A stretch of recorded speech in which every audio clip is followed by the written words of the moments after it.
They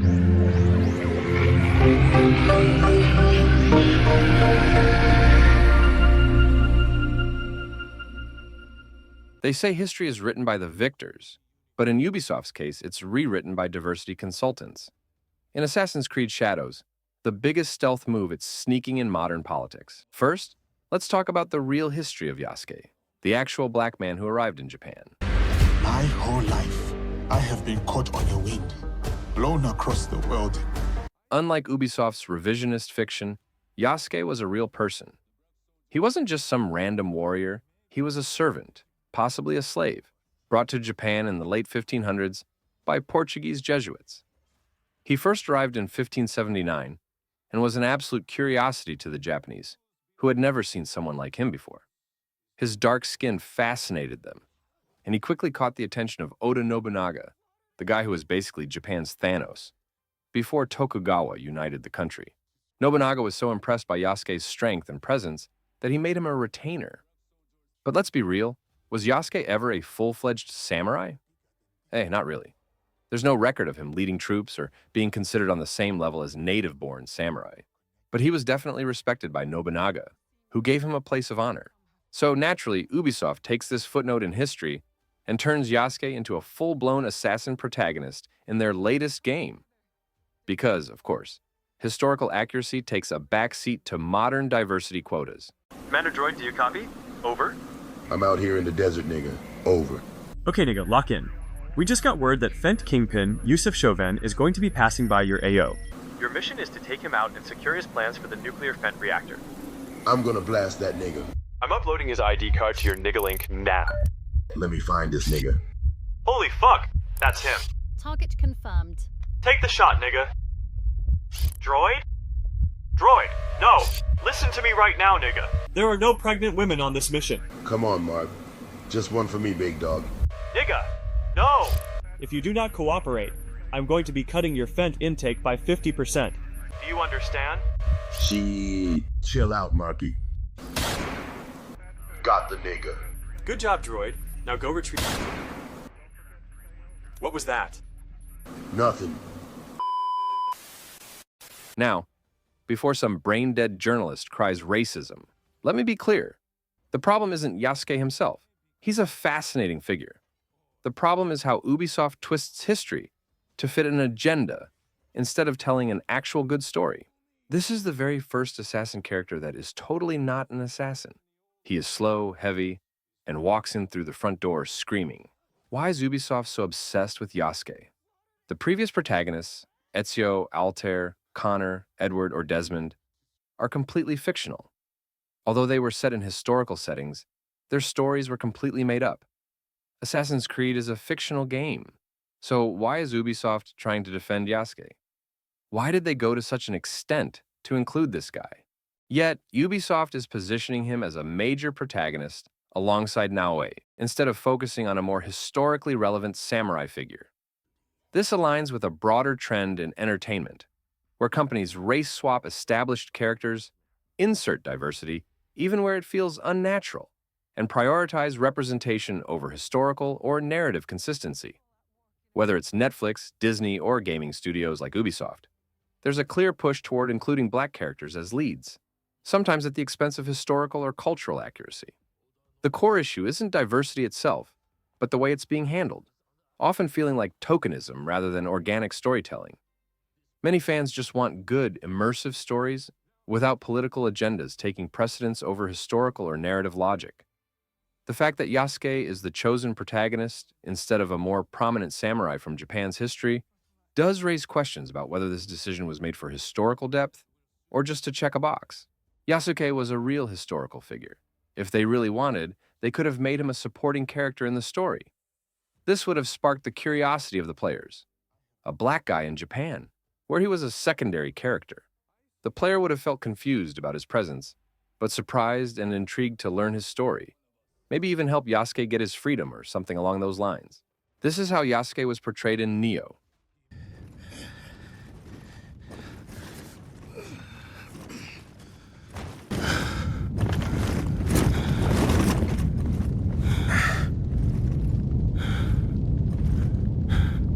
I dreamt of becoming a samurai so that I could fight for Lord Nobunaga. Who do you fight for? That spirit? I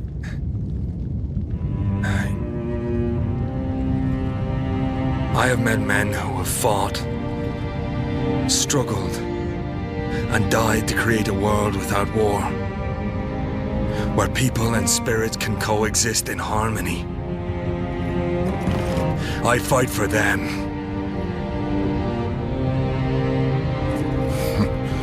Lord Nobunaga told me that he would make me a true samurai someday.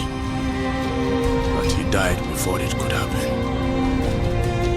It seems you have achieved it on your own.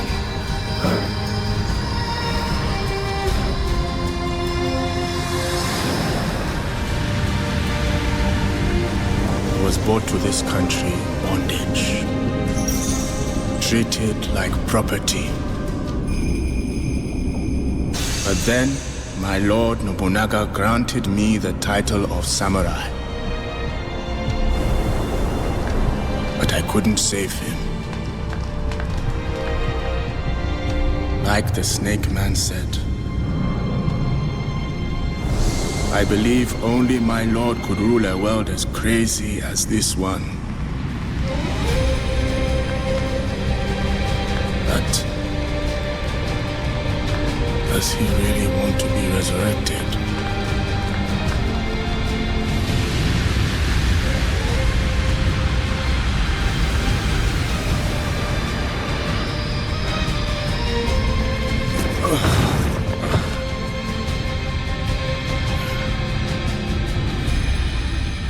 He was an exceptional man. None can know his true feelings.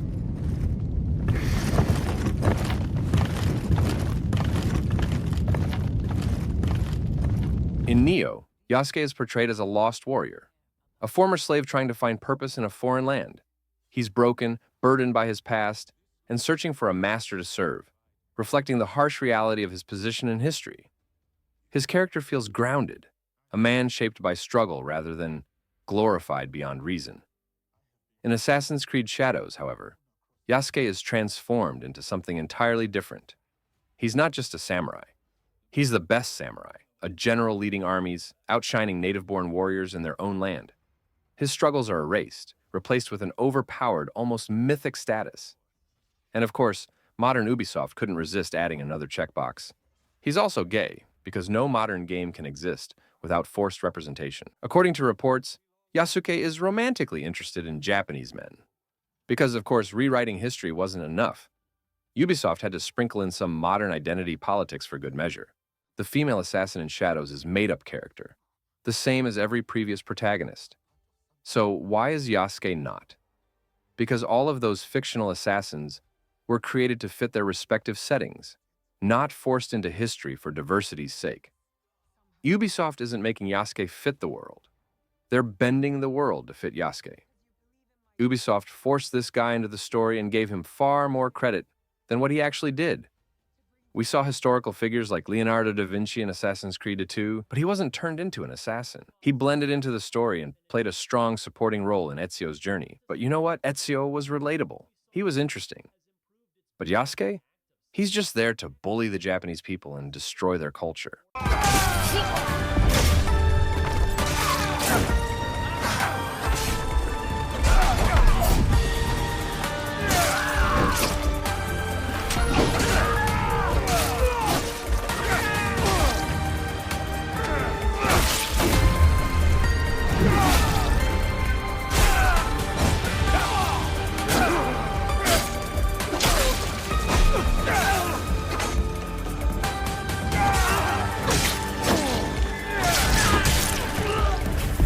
Ubisoft's response to the backlash from Japanese players and even their own historians has been nothing short of authoritarian. Instead of engaging in open discussion or addressing legitimate concerns about historical inaccuracy, they chose to censor dissenting voices, blocking users, removing critical videos, and labeling their own audience as racist, simply for questioning why Yasuke, a historically minor figure, was elevated to the status of Japan's greatest warrior. It's a blatant attempt to force modern identity politics onto a culture that didn't ask for it. Japan has every right to push back against the rewriting of its history, but instead of respecting that, Ubisoft is treating them with the same disregard they show their Western audience. This isn't just corporate pandering, it's cultural bulldozing. At this point, Ubisoft isn't just disrespecting history. They're forcing their ideology onto a nation that already suffered enough from outside interference. It's like dropping a third nuke, not one of fire, but of propaganda. Ubisoft has abandoned what made Assassin's Creed great. Instead of crafting deep, engaging characters, they're forcing modern activism into historical settings. They aren't just rewriting history, they're rewriting their own reputation, turning a once-beloved franchise into a punchline. Shadows isn't just a game. It's proof that Ubisoft has completely lost its way. Ubisoft has always walked a fine line between historical accuracy and creative liberties in their games, especially in the Assassin's Creed series.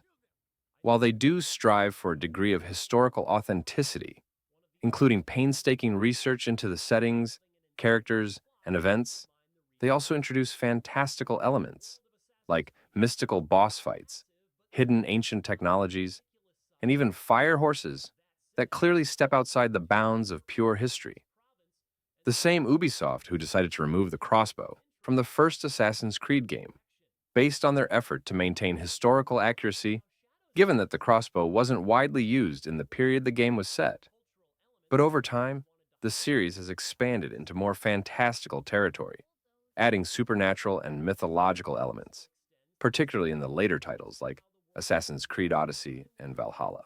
Yasuke's story in Assassin's Creed Shadows is not about honoring history. It's about rewriting it to fit a modern agenda. Ubisoft has transformed him into a mythic figure, superior to all samurai, a general of armies, and, of course, another checkbox for diversity. This isn't respect. It's propaganda disguised as storytelling. But what truly marks Ubisoft's downfall is their response to criticism. Instead of listening, they silenced Japanese voices, blocked players, and labeled genuine concerns as racism.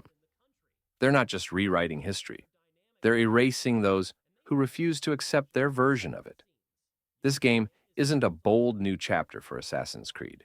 It's the final nail in Ubisoft's coffin. The studio that once thrived on immersive worlds and historical intrigue has sacrificed everything for identity politics, alienating fans, and disrespecting cultures in the process. Ubisoft didn't just ruin Yasuke's story. They marked their own end.